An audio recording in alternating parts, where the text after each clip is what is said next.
по-моему, приманка об Рима ударялась.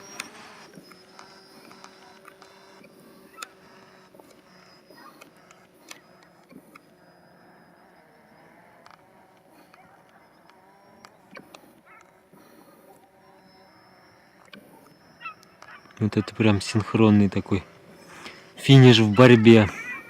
Там будет прикольный кадр, мне кажется, он на кауп даже пойдет.